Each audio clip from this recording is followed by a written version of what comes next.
Okay, we are opening the board discussion session for October 7th, 2020. We'll get to our topic list in a minute, but with the recent activity on the COVID front, we're back to our need to ensure that everybody is following the COVID practices. So I will ask the questions. If anybody here is saying yes to these, then they should get up and leave.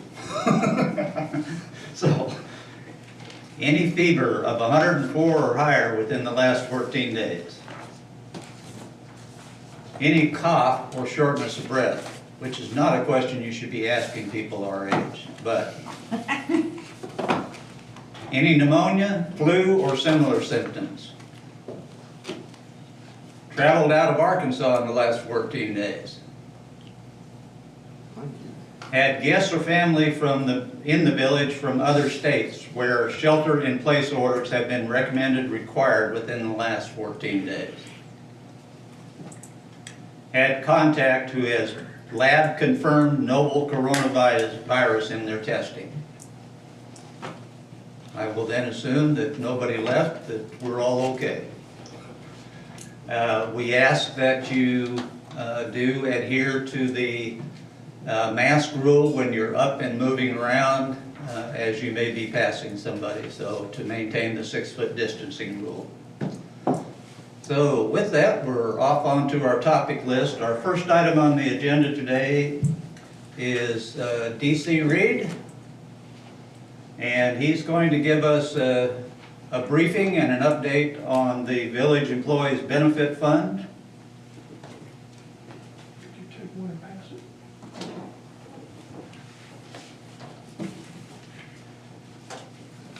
Okay, can everybody hear me okay?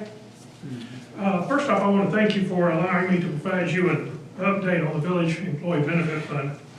I'm happy to say that this will be our 21st year for the Hot Springs Village property owners to say thank you to our outstanding employees. Last year was a record for total donations received and cash paid out to our employees. But that's not what we're here to talk about today. We're going to talk about 2020. And we all know what a crazy year that's been. We've been really busy. The first thing we've done is we've created a new rack card that I just passed out to you. It's I've already located them in most of the POA facilities visited by property owners. This would include the golf course clubhouses, tennis facilities, natatorium, and POA restaurants. I'm really hoping that the POA employees will bring some attention to the rack cards whenever it's possible, okay, when people are in there, property owners. The new rack card has a lot of information on it, but one of the main things is right on the front, it has our new website address. Inside, it has some testimonials from both employees and also donors. And on the back, it has a list of the different ways a donation can be made. And property owners and businesses this year can donate via credit card, which is the first time because we have a website. Secondly, we've gotten a tremendous response from our new website. It provides some detailed history about the fund and how and why it was created. It has more employees and donor testimonials, along with the ability for employees and donors to actually input testimonials at the website. We have pictures of our own employees, as you can tell by the rack card. We have a lot more pictures within the website of our employees, and we will continue to add those of both employees and donors as they're made available. We also, one things that we're also developing is a monthly e-blast newsletter that will be available to people that sign up. The reason for the newsletter is to keep our donors updated with the new information and happenings within the fund rather than having to visit our website or our Facebook page. We are also looking for someone to help with the creation and publishing of the newsletter. So if any property owners would be interested, they can visit our website and complete the application, which is on the Meet the Board page within the website. Now, let me tell you what we're trying to accomplish this year. Last year's donation came from only 12% of the village property owners. That's 12%. That means 88% did not participate. My personal goal this year is to make every property owner aware of the fund and ask every property owner to consider donating. I believe the reason that 88% didn't do it, the largest portion of them, simply did not know that the Village Employee Benefit Fund is even available, okay? I believe that if property owners understand that the fund is available, they will be happy to support our employees with a donation. So how are we going to accomplish this goal? We're working with two great sponsors trying to get the word out. We're working with Hot Springs Village Voice to provide print advertising, and with KVRE to provide radio advertising for the next 2 months. The focus is getting property owners to go to our website and learn what we do and why. We also are looking for partnership with other websites who can point their people to our website.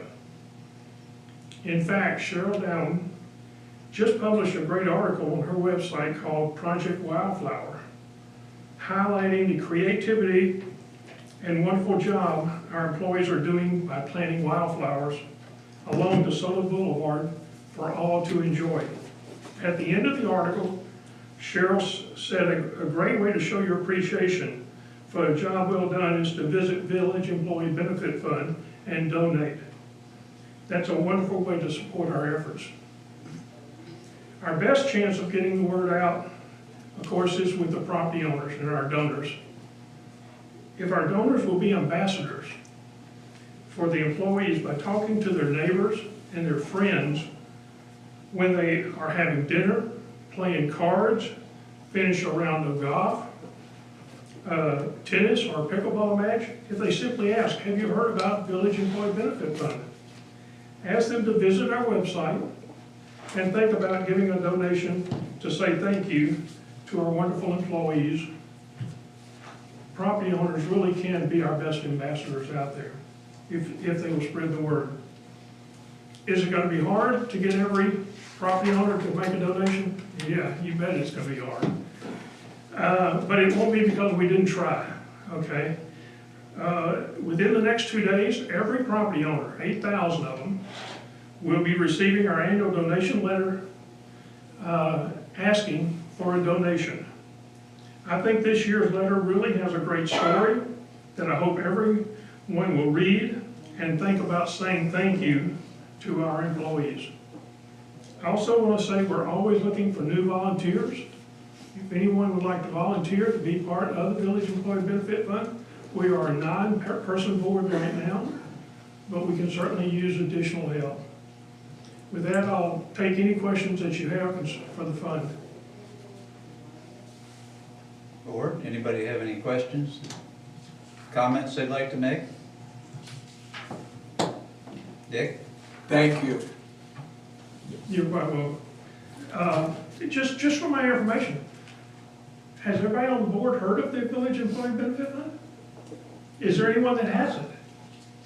Well, that's great, because I meet people every day that's been there 20 years, and we've been here 21 years doing this. Started out with $16 the first year and $8 for the part-time people. DC, I think it may be beneficial for the people listening in too, that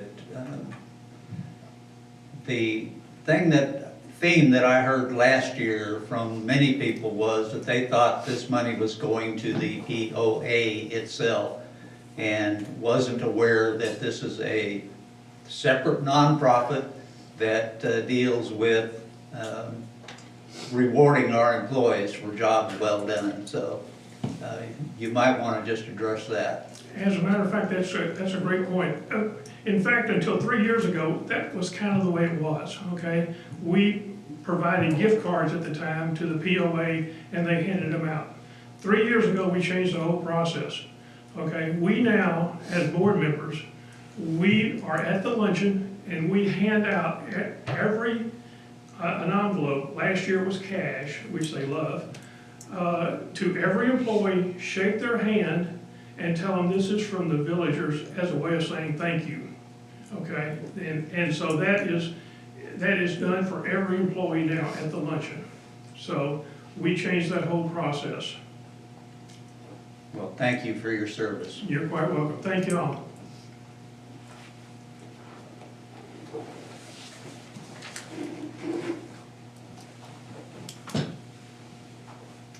Okay, next on our topic list today is the further discussion, if there is any, on the democratic rules of order. I'd like to make a couple of comments before we open it up. The input that I have gotten through both my personal email and then through the POA web or email has been I think what is a misunderstanding of what the Robert's Rules of Order versus the Democratic Rules of Order is. This is Robert's Rules of Order simplified in a nutshell. It really is. It's modernized and clarified, and its use is getting to be more widespread, but we don't really need to have a situation where a board member or a committee member needs to know that they have to ask for the question when they could say something simply, can we just take a vote now? That's what the informal process allows you to do. So it also, and Joni doesn't have it with her today, but it also doesn't require every person to know what's in a manual that's that thick and understand all the nuances of Robert's Rules. We're here to conduct business.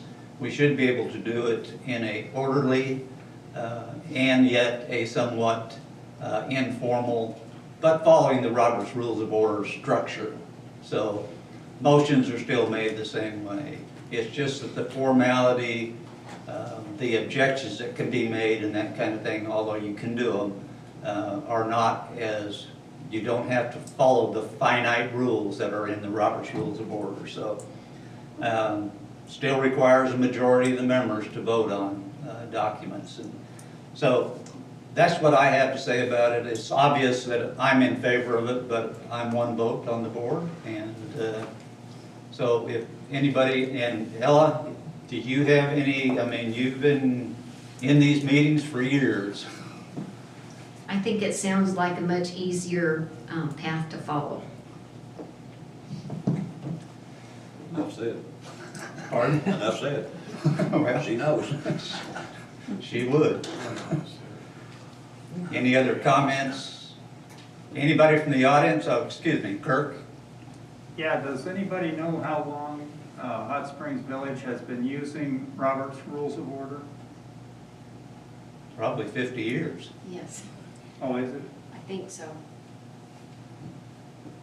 It's been around since like 1867. Yeah, I just wondered if it was a new thing or if they've been following it all these years. I don't think so. And the only change we would have to really make is in one of our bylaws. We would have to indicate that we are following the simplified version of the Democratic Rules of Order instead of Robert's Rules of Order. And then we would conduct our activities per this booklet. And Joni, you had this memorized last time. There's like, I don't know, 29 pages of instructions of what to do and carries you through a sample meeting, and the rest of it is definition. So it's very much simplified. And again, it will be on the agenda for a vote if we have general consensus at the next board meeting. So.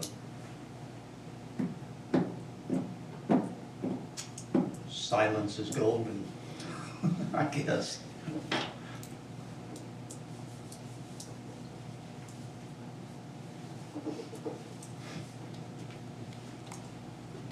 The next item on the topic list, which is under my name, but I think I'm going to call on Karina to give us an update on where we are in looking for the audit firm. And Ella advised me this morning that our 401k audit has been completed and that the audit committee of the board is going to need to be convened to review that. So with that, Karina, can you kind of give us an update on where we are on that process? We have sent out our request for proposals. The due date is October 15th. I've had correspondence with one of them and answering some of the clarification questions they've had. So I'm hopeful we'll get some answers or some proposals back very shortly. Okay. Anybody on the board have any questions or concerns about that? I can tell you that 2 people on the board, 2 additional people, need to volunteer or be volunteered to be on the audit committee. So we'll deal with that at another time, but volunteers are welcome.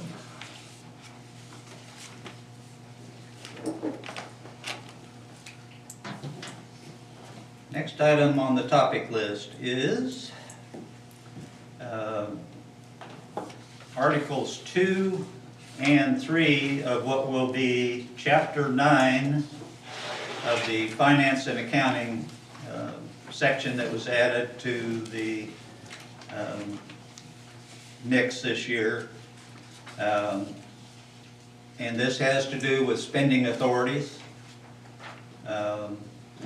As everyone is probably aware, this board took some action early in the year, knowing that COVID was here and wanted to ensure that we were being prudent and that we knew how our money was being spent. And so we pulled back on the spending levels. Shortly after that, we were in the process of changing general management, and so that was also part of that consideration. Now that Charles is on board and has been active in reorganizing, we feel it's time to return those spending limits back to the staff and remove the board from the day-to-day activities of that activity. So to that end, we have Article 3, Purchasing Policy. We will be recommending for board consideration and approval at the next board meeting that the limit on the GM go from $10,000 to $50,000. That the spending limit to the controller will be to $25,000. Division directors, and because Charles is not yet completed with his organization chart, we don't know what those titles will actually be yet, but he will be assigning them a $10,000 level, and then managers to $2,500.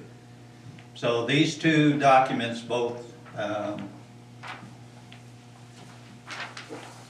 in the Policies and Procedures Manual, Article 2, Contract Execution Policy and Purchasing Policy, reflect that. And then we have Article 11 of the bylaws that will need to be changed back to the $50,000 level also, so that is included in your packet also. So these items are scheduled to be on the docket for the next board meeting. Anybody have any questions, comments, or concerns?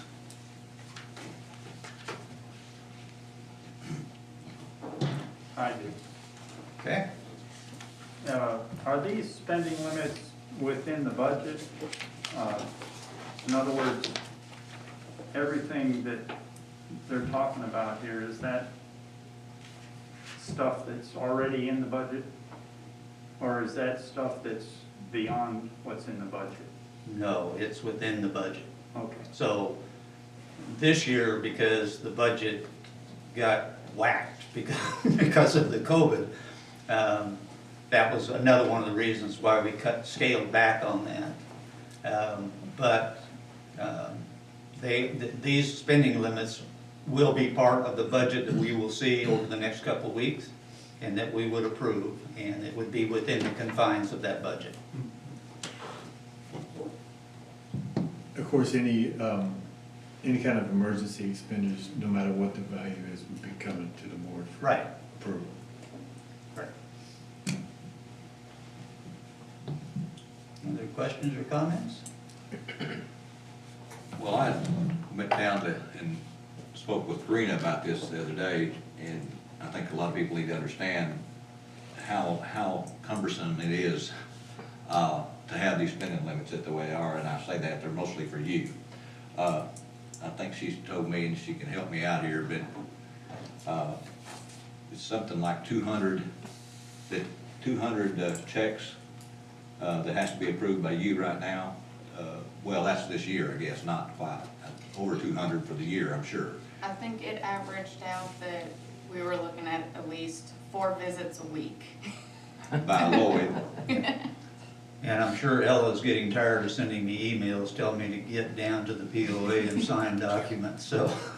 And then it went to the $25,000 level. I believe it was 200 or 100. It was 100 at that. And then about 40 or 50 over 50,000. Yes. Round numbers, but I think it's important that the village understands that. It's not a simple process to do it this way. No. Currently, it's about 5 times more transactions that require your signature than at the $50,000 level. So currently the 10, you're looking at 5 times more than normal. And I just have to comment that, to me, this is a trust factor in our staff too, that we have the trust that they're going to be prudent with the spending, not saying they weren't in the past, but that we have that confidence in them and that they should be running the day-to-day operations, and we should be involved in things like Charles talking about on emergency expenditures and that kind of thing, because we do approve a budget, and they operate within that budget and then these other guidelines, so.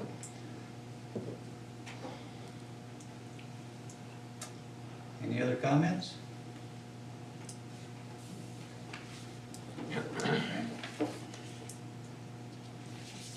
Charles, you're up. Yeah, this is a kind of a proposed revision of some protective covenants. I'm gonna pass around a picture. Just kind of gives you an idea of what we're I talking think about. we've got it. You got the, oh, you got it, never mind. It's in our packet.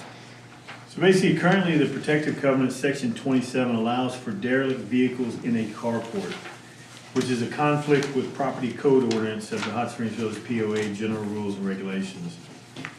The Compliance Division has recently been unsuccessful in attempting to have Garland County Ordinance 0-08-8 enforced at the Hot Springs Village POA property.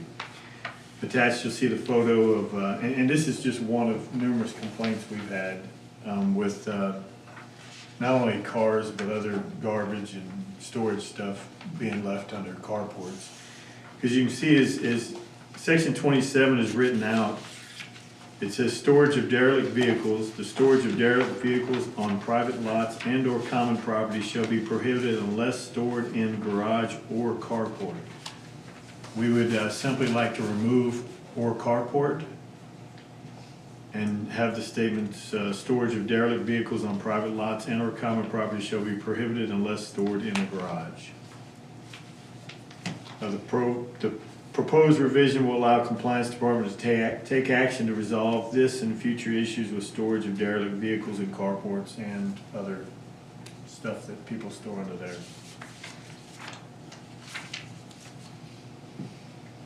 Questions? Questions? I don't know if this is a question, but I think somewhere in the declarations it says you cannot change the protective covenants without a 2/3 vote by the property owners. So I don't think that the board can, No, that's the declaration, it's not. You can't change the declaration. It's the covenants and restrictions you can't change without a 2/3 vote. well, it goes back to the same lawsuit that we just had, and that is the last bunch changed all of our protective covenants without a vote. And I believe I can show it to you next week or whatever, that it is connected. The protective covenants are part of the declaration. Well, I've done a lot of research because of the last few years, and I can't speak to it right now, but I think I can show you where that's incorrect. And I'll do a little more research to find out where it was at. But I think you and I actually talked about that. Yeah. And I think I'm correct in saying that we can do that. It's the declaration, but we'll follow up on it. Okay. It doesn't require a vote of the Membership. I think it needs to go through the ACC first, I would assume. And Janet, you can speak up back there, but I think it would be the correct way would be actually maybe get this to the ACC ASAP to look at. And Janet, the chairman, is here right now, and then maybe we could, I think out of respect for the ACC, we need to have them look at this first and then bring it to the board. Tucker, we did look at it, and we sent that recommendation through that it would be changed to. Never mind that. There you go. Done and done. Good suggestion, though. That was a heck of an idea, wasn't it? So this is the intent of the discussion sessions, is to have discussions like this so that any issues can be ferreted out before it comes before the actual board for a vote. So thank you for that. I guess how are you gonna, obviously if there's a new vehicle sitting in the carport, if it runs or doesn't run, probably it doesn't have a factor in this situation. It has to do with, how do we determine all this is my question. How do we know the car doesn't run unless we go ask?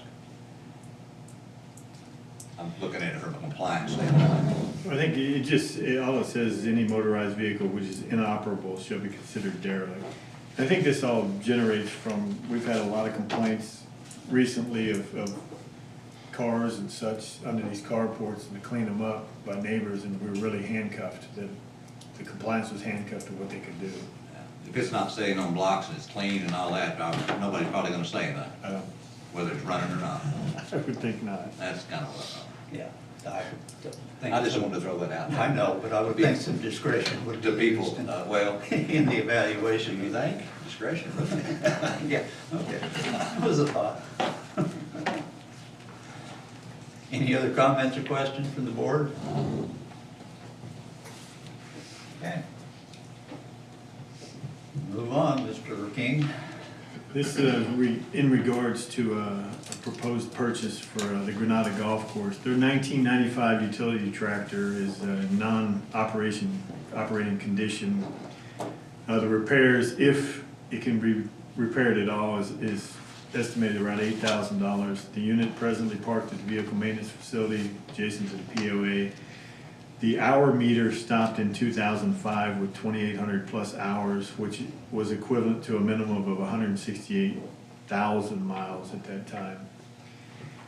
The quote for replacement of the tractor with like attachments, a John Deere 5055E utility tractor, model 520M loader, is roughly about $50,000. An alternative to purchasing a replacement tractor with a like attachment, staff recommends converting our 2015 John Deere 5055E tractor by purchasing the attachments, which is a loader, fixed pallet front end for roughly $8,800, and a Woods 3-point backhoe, 2 buckets for roughly $10,141. Approximate cost savings of a little over $30,000 to do it this way with a good tractor we have. And this tractor at Granada that is out right now is sorely being missed. It's an unbelievable utility operation that they use, so. So this is a tractor we have that we can actually utilize, that Yep. we're not utilizing the use Correct. right now? It doesn't have the attachments on it. This will put the attachments on it. So instead of spending roughly $50,000, we can spend about $19,000. So that's a proposed purchase moving forward. I don't have any pictures. Sorry. Picture's worth 1,000 words. Board, anybody have any questions? Was this in the budget anywhere at all? No, the budget for fixing a lot of this has pretty much been cut out. So unfortunately, we're gonna see a lot of this. That's why we need to get really proactive. We talked about earlier about proactive about building a little reserve fund for capital reserve for stuff like this. We got a lot of equipment that's been neglected over the years.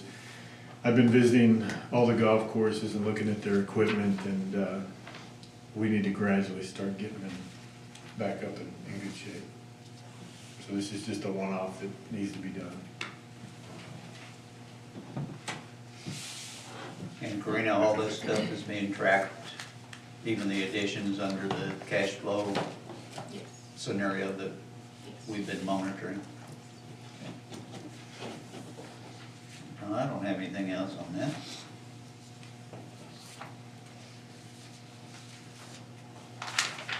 All right, we'll move on.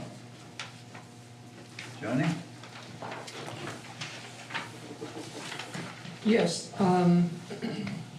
at the August 19th board meeting, the board directed the ad hoc committee of the electronic voting,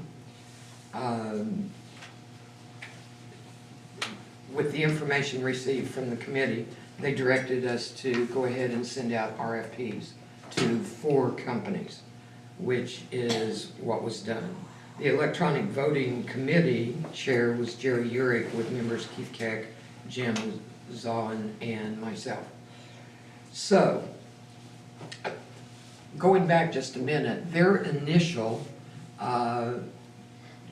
thoughts were, 1, to proceed with the same process and procedure for voting as the 2019 election, or to move to a hybrid electronic paper method. We received quotes back from 3 companies, and in your packet, you will see the quote is there that the committee recommends. And the committee recommends the inspectors of elections, should you decide to go ahead with the electronic voting project. Now, I learned a couple of things. Jerry Urick is a fount of information, and he's worked on the elections for years. And one of the interesting things to me was that they would use, when it was time for the elections, they would use 20 to 25 employees of the POA, and they would not be working that day anywhere but counting ballots. Then they had a person that had to run the ballot opener machine, and then they had another 30, 35 volunteers. And I was really surprised at how many people it took. And so between these 2 methods, the cost for postage is going to be the same. But where the difference lies in that with the electronic voting method, of course, the company will charge for that. And what we have to do is look at what the cost is to the POA for the members, or the employees working that day. Now, I understand 2 or 3 years ago, they looked at this same company, and there was I couldn't verify it, but there was they explored what was the difference in the cost between the two. And it was approximately $1,800 to $2,000 more if we used the electronic hybrid company versus continuing on with the way it's always been done. Now, to me, the way I talked to the man that wrote the quote for the inspector's election, and he told me that essentially what they do is they will work with a person from the POA to get all of the information, you know, who owns a lot, what their address is, so they can mail the ballot. And after that, the POA is never included again in the election, nor the board. This is all hands-off from everybody, and so that you can tell that there's no hanky-panky with elections. There's nothing other than you vote, and at the end of the vote, on the day that it's ended, the next day, they will send a certified letter, certificate, whatever, so that the election results can be announced. So no one ever gets in with this. Now, the interesting thing, the way it works is, everybody, all lot owners would get their ballot, their paper ballot, like they always do. And you can vote that paper ballot. Or, there will also be a link in there that you can copy over, paste into your browser, and bring up the site, the election site, and you will have credentials that you entered that was in your ballot. It doesn't matter if you vote by paper or electronically, they will catch it, because every ballot has the number for your vote. That's all we know, is they apply numbers to it. And so if the first time you voted for John and the second time you voted for Harry, it's the first time that counts. The first vote that you put in. The other thing that to me was interesting was that when you send the information to them about the property owner, you can also include their email address. So it might be something that we want to look at going forward, that we include that email address. And so with the email address, when you get your paper ballot, you will also get an email. You can just go to your email, bring it up, vote, done. So you can vote by paper, or you can vote electronically. They have all the mechanisms in place to prevent any issues. Bella Vista has been using this since 2016. I talked to board members that had been on the board when they adopted it. I talked to the person currently, who is the corporate secretary, that she is the go-between between the POA and TIE, the election and inspection. So it was, the village is out of it should we decide that we want to go electronically. But that's something all of you need to look at, and as I said, I included their quote, but also Ella put the full quote in Dropbox if you want to go look at the whole thing. I just took a snippet of it. You don't have any calculations as far as the staff goes in these numbers either, that's just real cost of $1,800 difference. Yes, it was. Not the employees and all that. Yeah, that was counting what the the employees, I don't know what the cost is for those 25 employees. But they had been calculated in that. Yes, yes, the $1,800, I thought they had. all of that cost had been calculated in. It may be, there may be a difference now because if they did it a couple of years ago, salaries have probably gone up a little bit. But you feed lunch to everybody there. And Karina, did you do that? I didn't attend, but most of my departments go. So we Right. are empty at the POA, which And- makes it hard to service the members as they come in, because we're Right. running on a minimal staff, Yes. and it is an all-day event. So Yes. And so it does affect what goes on. And, Well, I would think the community would like the fact that we're not involved in it for $1,800 worth myself. well, like I said, that $1,800, $2,000 is just an estimate. The man that I talked to, his name was Curtis, he was very impressive on the phone. He was obviously a businessman. This is not some fly-by-night company, and they sent a list of references, and I included those also. And like I said, Bella Vista has been doing it for 4 years, and you could not get them to stop doing it now. When they started out, it was about a 1-to-1 vote on paper or vote electronically. Now, about 75% of their votes are coming in electronically. So, Does Jerry Urick endorse this? Yes, the committee of Jerry and Keith and Jim, all, yes. I've known Jerry for 15 years, and if he endorses it, I'm all in. Okay, I think I think probably he'd been on the committee before when they had looked at it, and for some reason it just kind of got dropped along the wayside. But it's just, as you said, Tucker, it's a way for us to be out of it, and it's a way for the employees to be out of it. So Charles gets to keep his employees working for that day, and as Karina said, it's not easy to go a day without anyone there for work, but that's what it was an all hands on deck. so this company counts the mail-in ballots too? Oh, yeah, they do it all. They do it all. And then they send a certified copy of the winners, and then they store the ballots, and they will store them for X amount of years.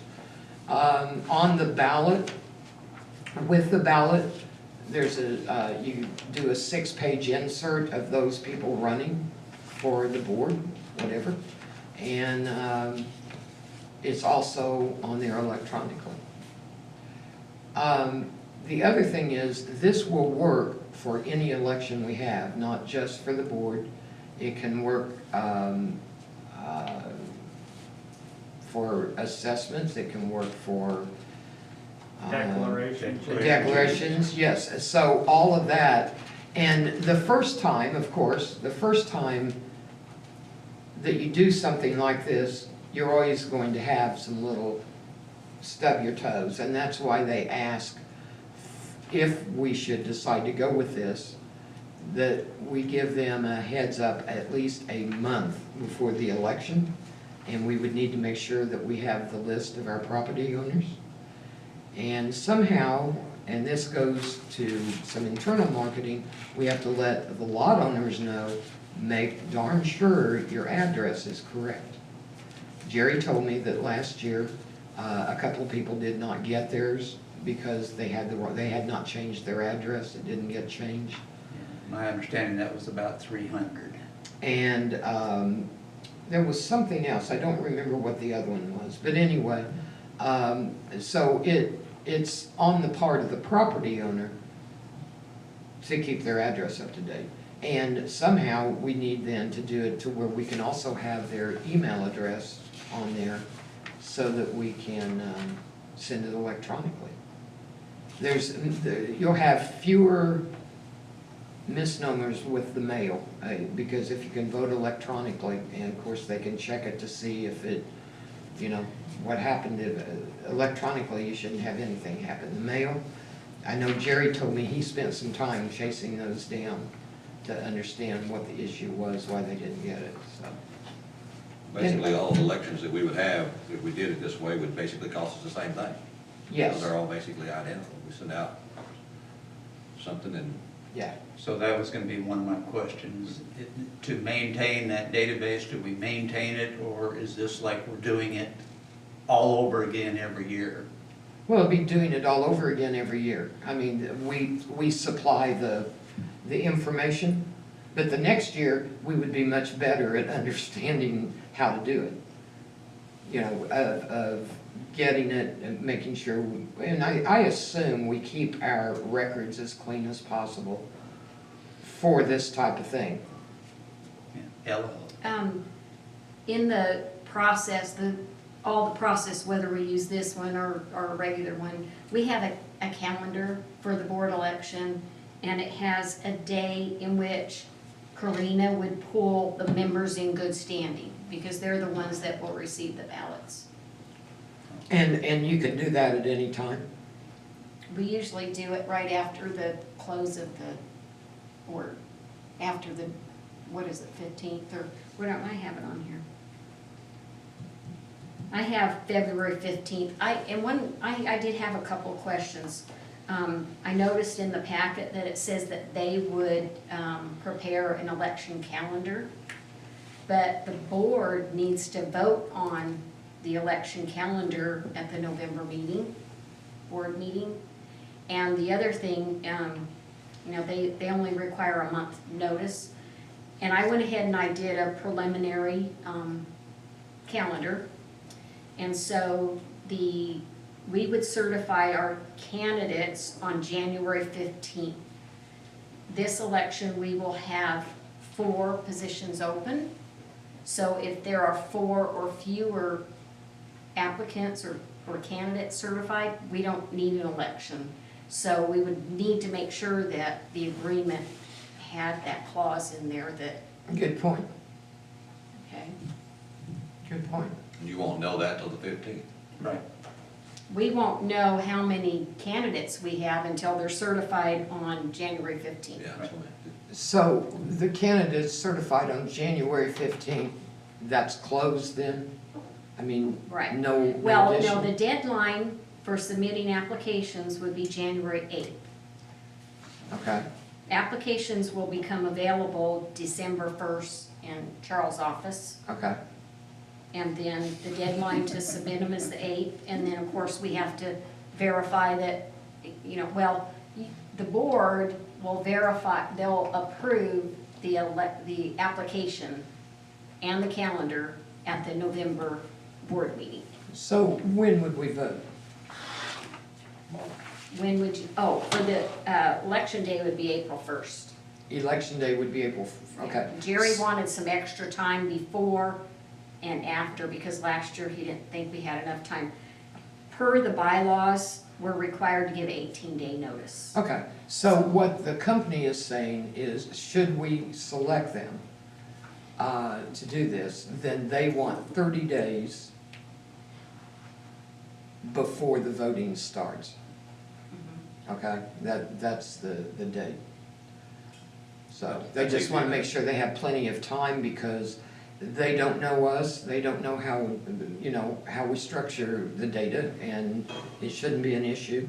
But then they have to also set up a site for the voting and everything they have to do. So, any other questions? Yeah, do they have a cost per vote, A cost per vote?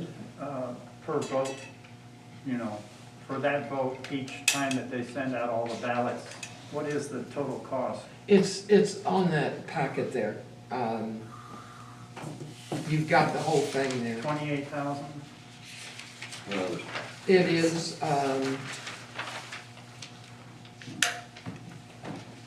The 46.3. Oh, 40. yeah, it's the 46.3. Oh, I see. Okay, no, it's not a per. So, we're not sure that they had we gave them a figure of lot owners. Yeah, I'm assuming, and something I think that they said they can do, is roll up if you have multiple lots.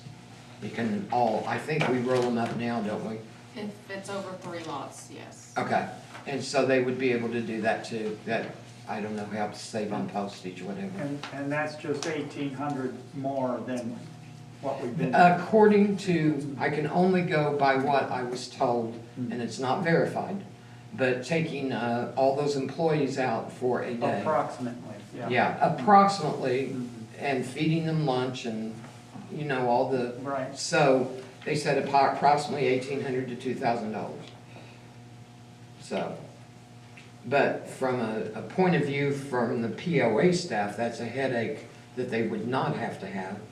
And I think we're starting to run lean on our, we don't have a lot of extra people. And so, you know, it's just a, that's a good deal. They It's just also a pay thought. for the volunteers' lunches too, so that's a cost in there as Yeah. well. so anyway, that's, you know, that's it. And, it'll cost a little more, may cost a little more than that, but, that's to this point, and what we have, that's the best that we can do. And yes, the committee recommends this. The other two companies that did send in, quotes did not meet our needs. They were all electronic, and, we're not an all-electronic village. No, we're not. Oh, also, if they don't send their ballot back in, doesn't that save on postage? I don't, Every time. I don't know how, do we pre-stamp the, Jody, it says in there that they'll only charge us for the ones that are returned. And that's how we do it now, too. okay. All right, so, That's a savings. so it, from however we're doing it now, then that's good. So are they figuring that all 25,000 will be coming back right now, and that's what the number is based on? Because if it is, that's a big difference to what's gonna really be. Yeah, especially if you get to 75%, you know, you're gonna be saving half of that in Don't know. postage stamps. Yeah, You see what, I mean, in the proposal, it says for 25,000. yeah, that was, and how many, That's two ways. Yeah. If they just send it out, then you only pay half. Depending on how many people send it back, you know, then they charge you, the post office charges you by that. okay, it does, Maybe less, yeah, oh yeah. You only pay for what goes through. okay. I mean, that's all they'll be paying for, I don't Yeah. know about us, but. Oh, so they get the same No, amount? no, no matter what? she said that's not the case. She said that they would not charge us if they did it electronically. They would not charge us. No, we still are sending it paper ballot wise. Right, But they're not sending it back. see, that's. Some of them would not send it back, yes, it Do we get depends a on the. discount for whatever's? I don't know, I Well, I haven't thought thought you of said we that. did. Well, that'd be something to find out. Yeah, because typically, I think these are postage paid return envelopes, Mhm. and if they go through the post office, we get charged for that. So that Okay. would be an item we probably ought to verify before we bring this up for I read it in further their quotes. consideration. You hit, what, Ellen? I read it in their quote. That They would only charge us for the returned ones coming Okay. through. Okay, but the total number includes 25,000. Right, the ones going out we pay for, Yeah, but that's like for 45 postage on the cents. ones, we only pay on the ones coming back, not all. Right, but they probably already estimated that they've already, in their quote, is 25,000 coming back. Or No, what is the I number? read it coming No. back? Hold on, Doesn't hold look on, like that. 25,000 is the lots, are the lots. The what? Okay, it was done on a, what, 25,000 Yeah, lots? Right. Okay. And But did they figure postage for all the 25,000 being mailed back in their total figure? No. Where did they come up with? Well, the if you number for look that? at it, if you look at their figures are based on 25,000 members. Their estimated postage is 14,500. So if you take the cost of a postage stamp today and divide that into 25,000, Comes out to 12. It comes out about 12, whatever, 12.5. And then they added some additional for those that come back anticipating that a lot of people will do it online. So that would be the 14.5, the estimated postage in there. Does that And- make sense? Yeah, And so the expectation is, that most people won't send it back. well, half. Oh, They're going by, actually, they're going by Bella Vista. It was a 1-to-1 at Bella Vista. And so now it's 75%. So yeah, there would be a savings at some point. Well, not that many people vote. Yeah, that's the thing, is we got 10,000, Well, you got a point 10,000 there. voted last time, 9,000 Yeah. voted last time. Huh, a okay. little more than that, I think 12 or something. Was it 12? I can't Yeah, remember. 10 or Well, 12. so you're not paying, we weren't paying for They that. didn't all then. vote for you. Well, the cost of Yes, they the, did. doing the printing, yada, yada, yada, would have been, we were taking care of that before, so those are offset costs. And I don't know if we utilized somebody else to prepare that stuff, do you know, Ella, in the past? To print, Well, To print, yeah. oh, I know we probably did, Well, yeah. staff, we made the templates for the ballots and all of the resumes, all of that, the letter and everything. We gave them a template and they printed it. So The we- vendor printed it. So you did that work in-house? Mhm. So we have a lot of staff involvement in this process Well, currently. you know, a few people, but we would still have to give them, Yes. we still have to give them that. Something. We still have to do that, Yeah, because they have to have the information, so. right. Right. Okay. So anyway, that gives you a chance to look at this and think about it, talk to people as to, And we have something in our Dropbox on the whole, on All right. this company's whole, Entire, proposal, yes. There's more, there's a lot more verbiage in there. It was just too much to print out and give it to you because you couldn't read it all right now during this meeting, so, but I wanted you to have all of it. You said the other couple, they were doing everything electronically, the voting and the receiving the votes? Is how they do it? Yes, and so. No mail, no mail. No mail. How did that compare in price? Oh, they're a lot cheaper, however, we can't do that.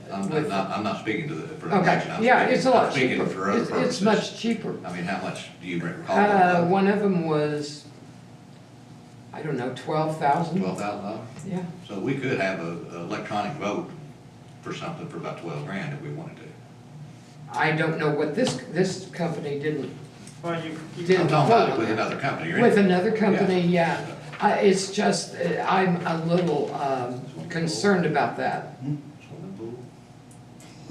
You know, Well, $12,000 would get the majority of the villagers that want to vote on something. Tucker, we didn't look into those No, I was those curious for other companies. purposes. So I don't know how valid they would be. I Well, mean, that's, Yeah, you could subtract the 14.5 off of there, you know, at I least. think that's a point well taken. Yeah, I mean, we could actually do a vote and say, folks, you gotta get to a computer because we're thinking about doing this, and we kind of like to have input. in the future, you might want to do that. I mean, and Go to your friend's house. that was my point when we started down this road on this, because in my mind, it was going to be, everybody vote by email and look how much cheaper it's going to be. Well, that's just not going to work here at this point in time. No, I don't think we get away with it on an election, but we could do a survey, Oh, certainly, you know? Yeah, It's certainly. not that expensive for a No. survey. I agree. It's a good point. Just a change in philosophy. Especially once you get everybody's email address. Yeah. That's the important Don't thing. have them. Huh? Some people don't have email. And they don't. Right. Yeah. Yeah. Some people don't have That's, internet. that's why on survey elections you either. can't do it. That's, yeah, in certain things you can't do it, but when we're all in here scratching our heads and trying to debate what the village really wants, when we could maybe find that out with a $12,000 check, it might be worthwhile to do. At least we get the majority of the people, you would get a consensus before we make some huge investment in something. Yeah, you know, like $1.2 million or something. Yeah, or something like that. Okay, I'll keep that open. Keep that down. I will keep it down. Any other questions? Okay. No, thank you very much. Yeah. Good job. Interesting. Okay, next on the topic list is bylaws Article 12. This came up in the Finance and Planning Committee last night. And this has been changed, right, Ella? What do you mean it's been changed? This document, we've already voted on this, What, Article 12? for the committee members. No. You mean whether the board member and the staff member are members? We haven't voted on that. You haven't voted on that. You're just bringing it up to our This attention. is just highlighted so you know what we're talking about. Okay, just clarifying here. So Article 12 of the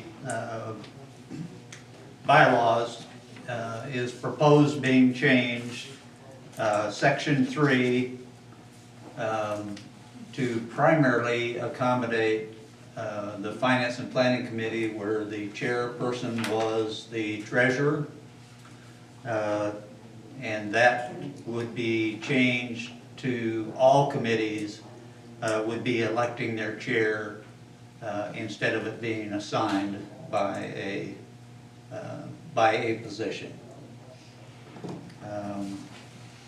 Wait, Lloyd, Well, that's all of the fine. charters already have the committees elect their chair, Right, except the Finance and except the Planning. finance committee. But I thought we changed And it. we changed their charter via email vote, yes. Right, okay, that's, yeah. Yes. So theirs has been changed, but, so, this is just to back that up in the bylaws, that, Okay. their charter now calls for them to also, elect their chair, by the committee, not by the position, which is what it called for before. Okay? And, Oh, I see. yeah, So this is gonna be voted on again next week? yes. So then what's this I think highlighted? I think I confused what you wanted. Maybe, Okay. yeah. It's just a difference, it's just, Well, so at any rate, the bottom line is, and I'll get with Elle on this to clear it up before the next board meeting, but, is that the charter for the Finance and Planning Committee now says that they are to nominate and vote their own chair in versus it being assigned by position. So this is not right. Well, that was rough. you did a good job, Yeah, that's fine. yeah, Are you sure? no, I think this is, you know, this is just a different section altogether. We already approved the other one. right, that's what I thought. We That's approved the charter, but this is changing it in the bylaws. right. Yeah, Same thing. that's what I was asking. Okay, let's get by that one. All right. I'd like now to invite Tom up to discuss, we have a work group within the Finance and Planning Committee that works on strategic planning, and he would like to give the board an update on where they are and where he thinks they're headed. We have handouts. Thank you, Tom. You mind, You got pictures? Sounds like it.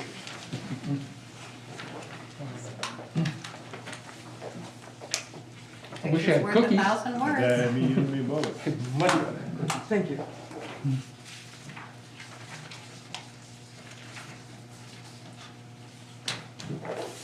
Man. Sir? I don't need another one if you. Slightly revised. I mean, not. Well, I hope not. Good. I'll have to wait and see. Okay, don't have, okay, everybody should have it. 2 pages.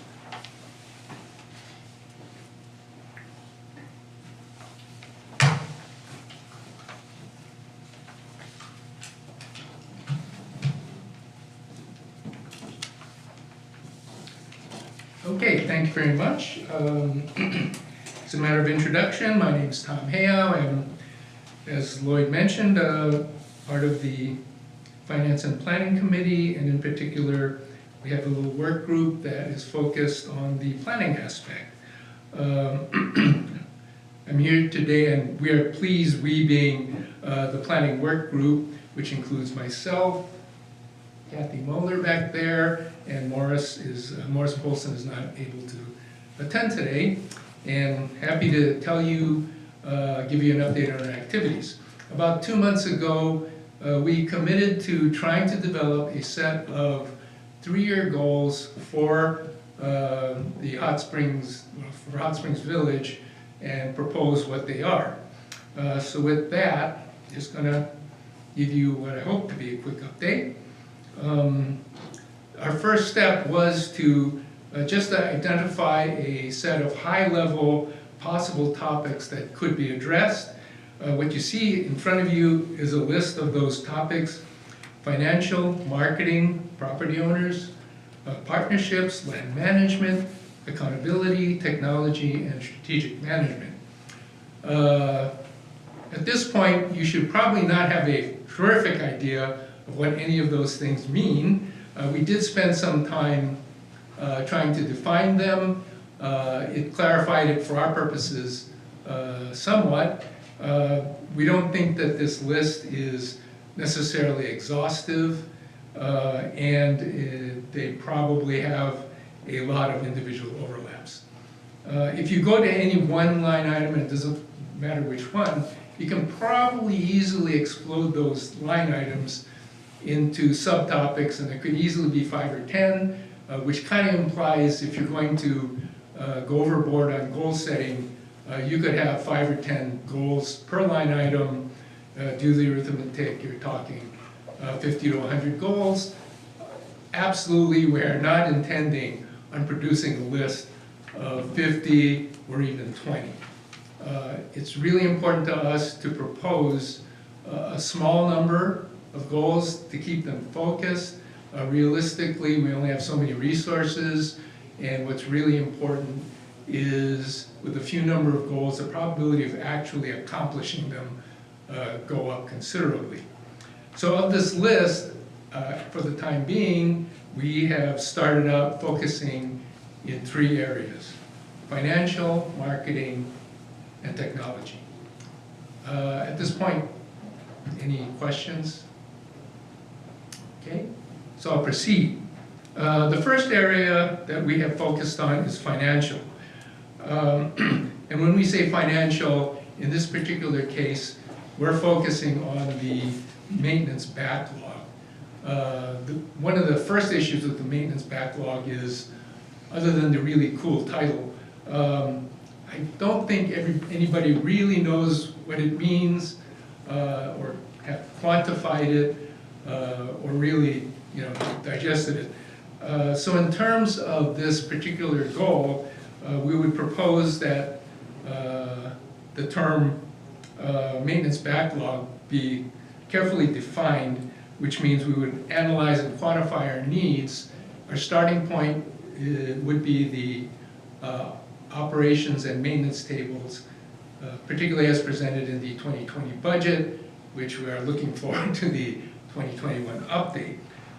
This essentially becomes what is it that we need, and essentially what's the demand for money.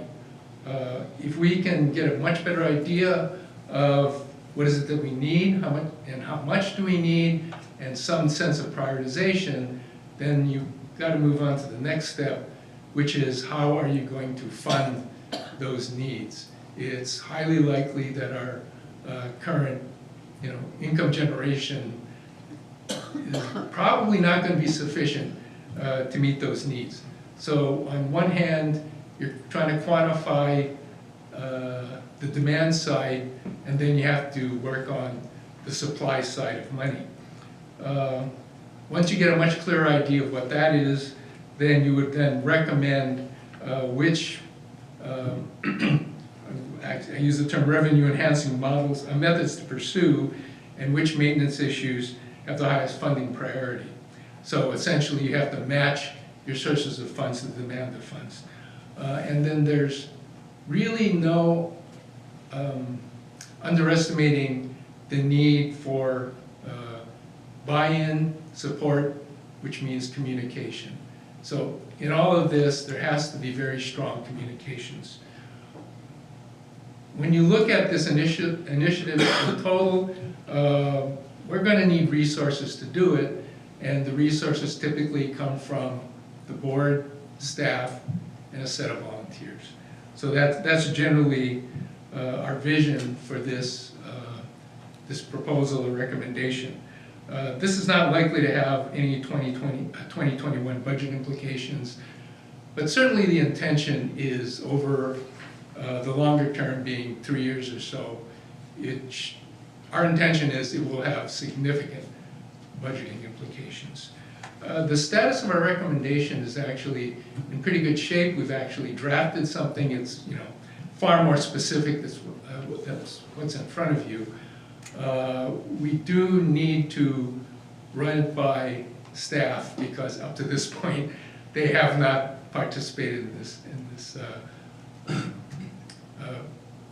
development of a recommendation at all.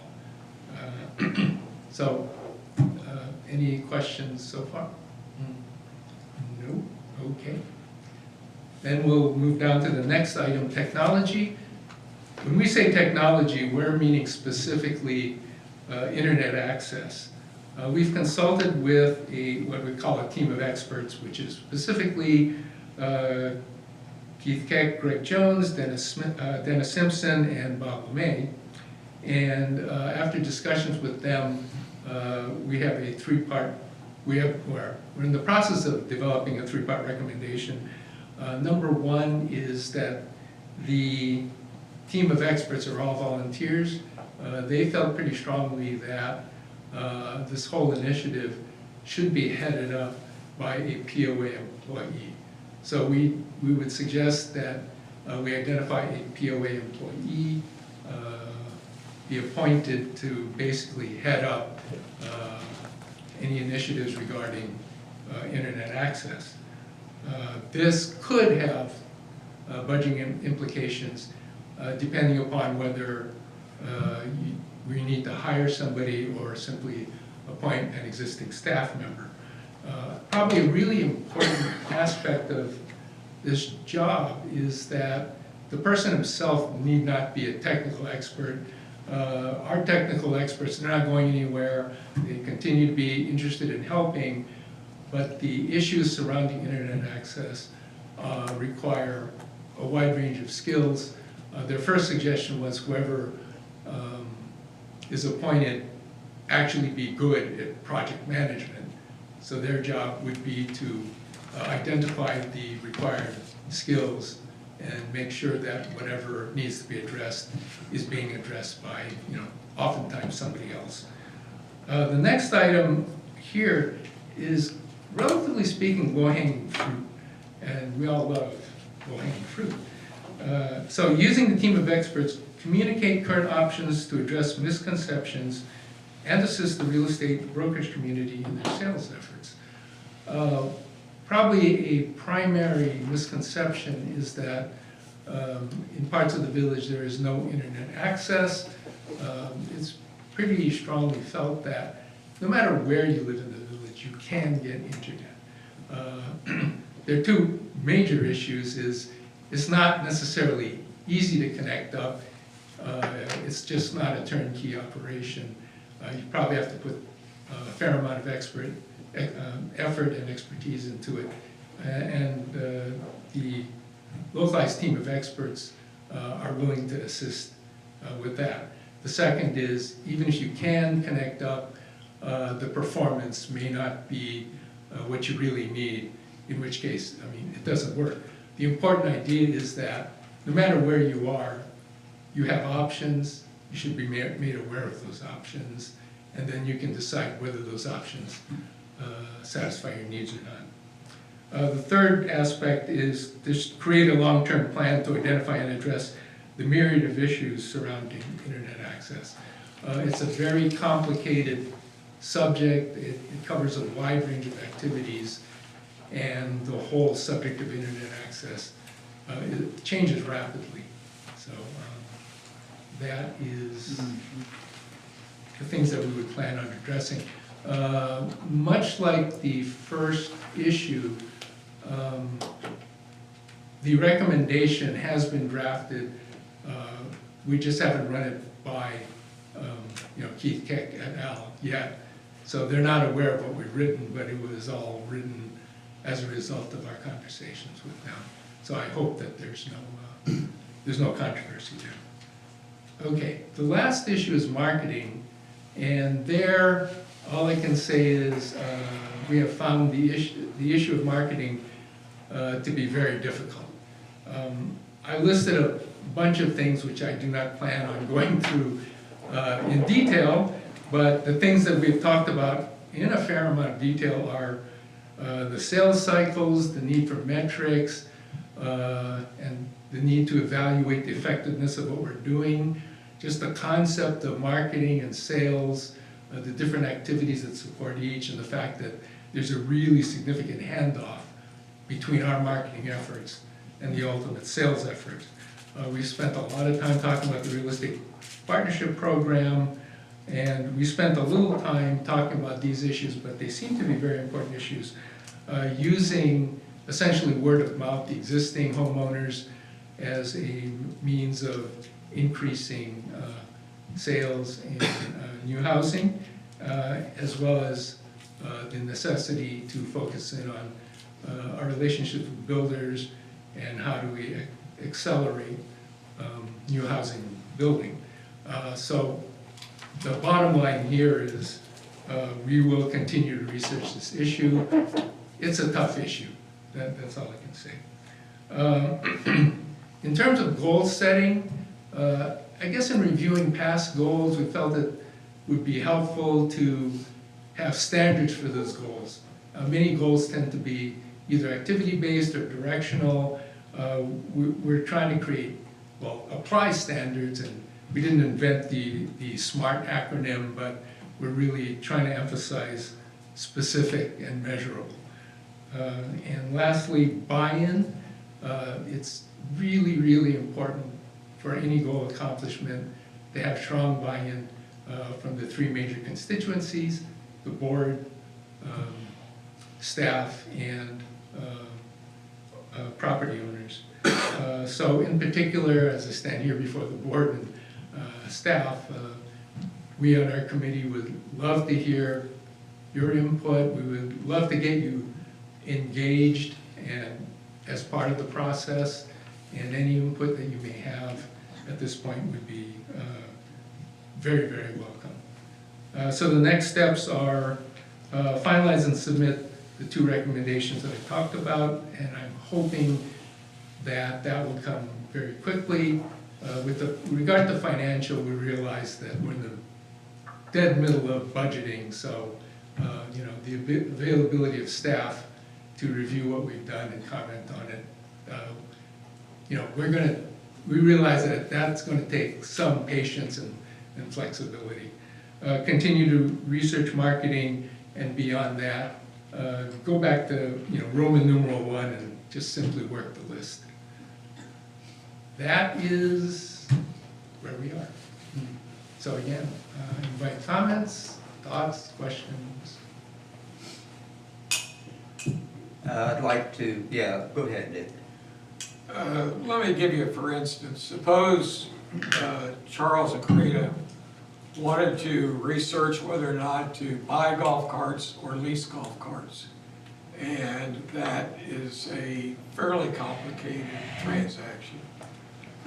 Could they turn that over to you for a recommendation? You guys get right back to them without taking staff time? I think that is probably. That's just a for instance. Yeah. I don't know whether they would want to do that. Okay. But As a for instance, something like that, a task, would that fit into what you guys are trying to do over there?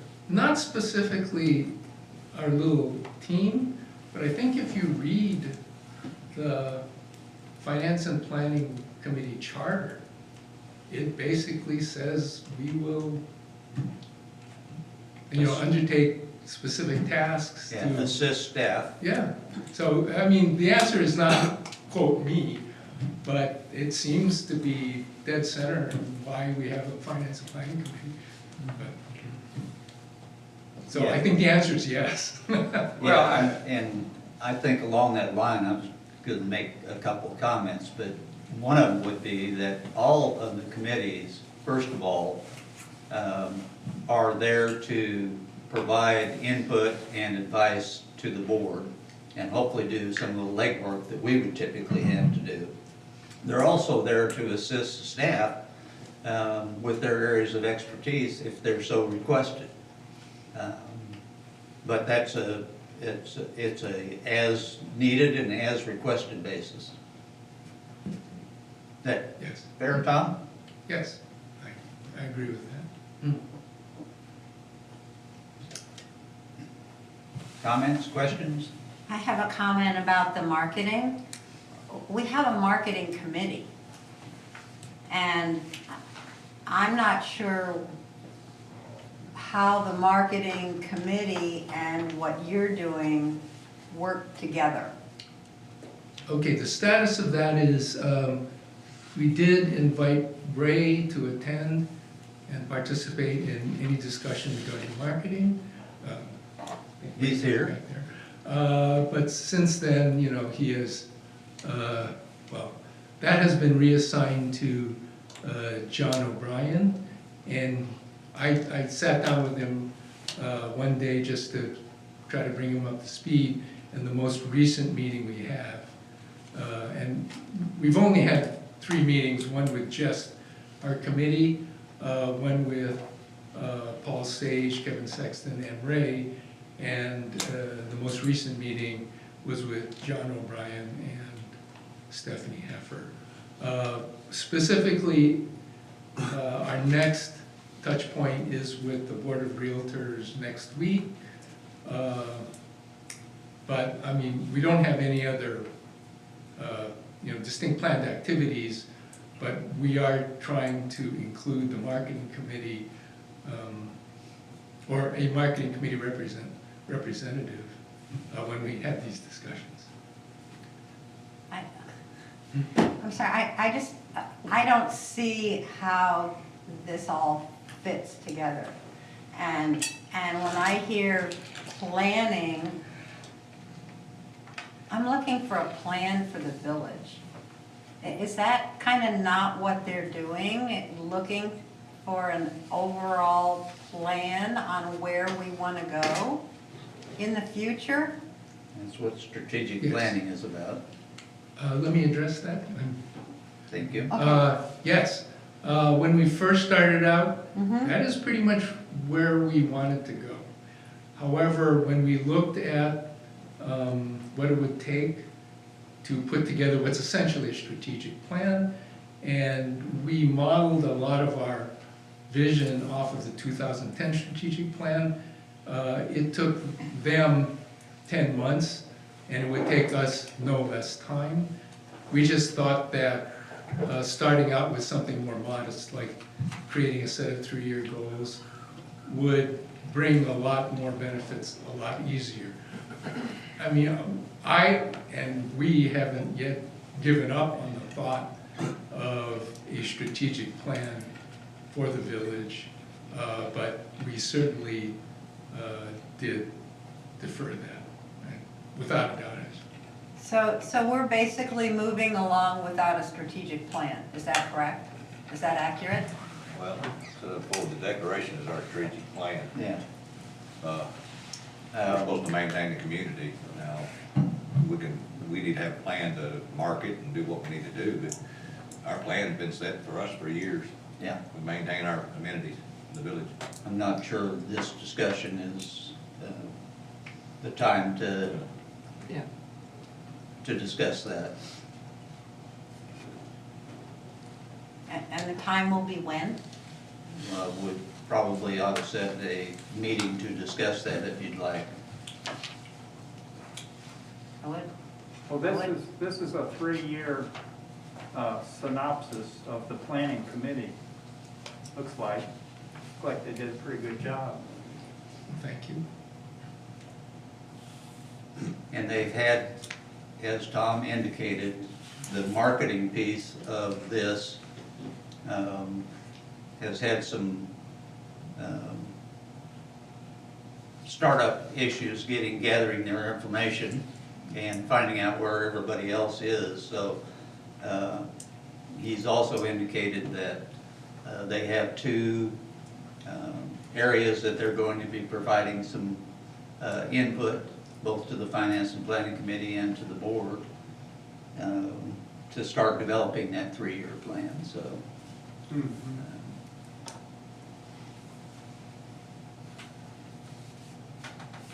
Any other comments or questions? Thank you, Tom. Thanks. And thank you very much.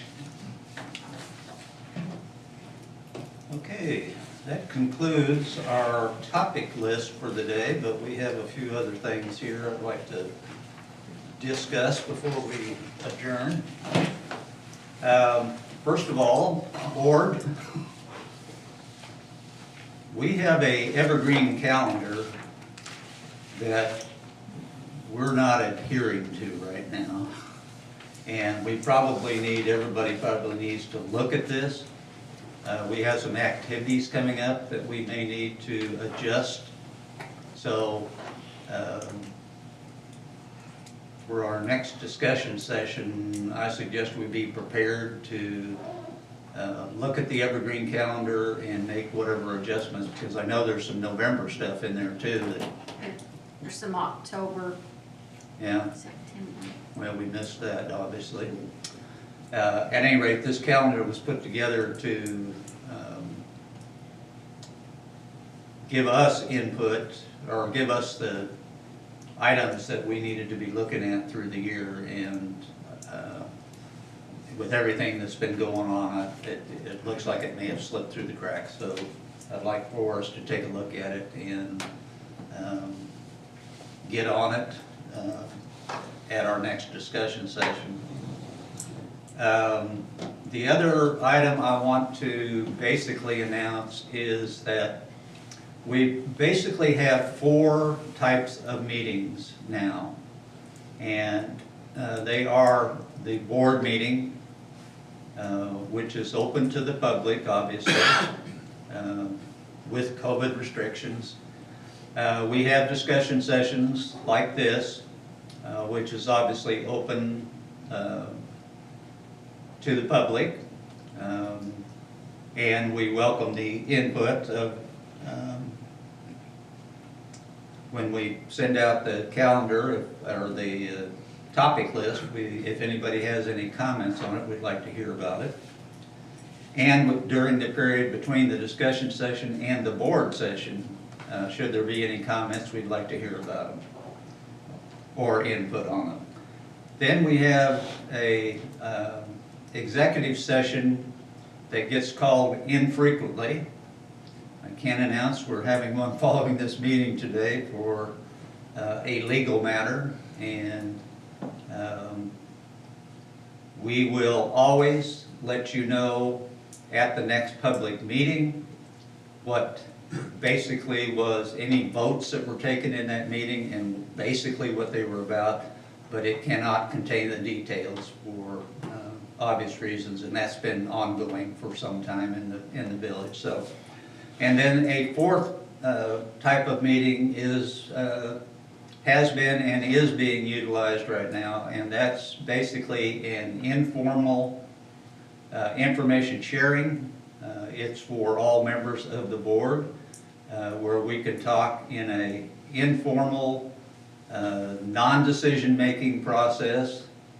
We could come to consensus on something that we wanted to take on as a project or that needs to be done, but it's just an open dialogue of talking about activities that are going on in the and where we need to focus our attention. So I just wanted to let everybody know that there are those 4 types of meeting. We will be as transparent If there's anything that comes out of the information sharing, we will also, like we would do out of an executive session, we will share those contents with the public if there's anything that needs to be addressed that way. So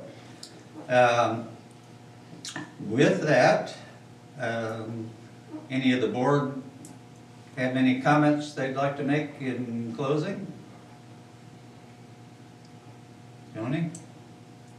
Pam already shook her head no. No, oh, I didn't hear it rattle. You're right. Oh, Dick. Tucker. Can't talk that one. Brandon, you have anything? Charles? Okay. Anybody from the audience need to address the board? We love you. Good answer. Good answer. All right, we stand adjourned.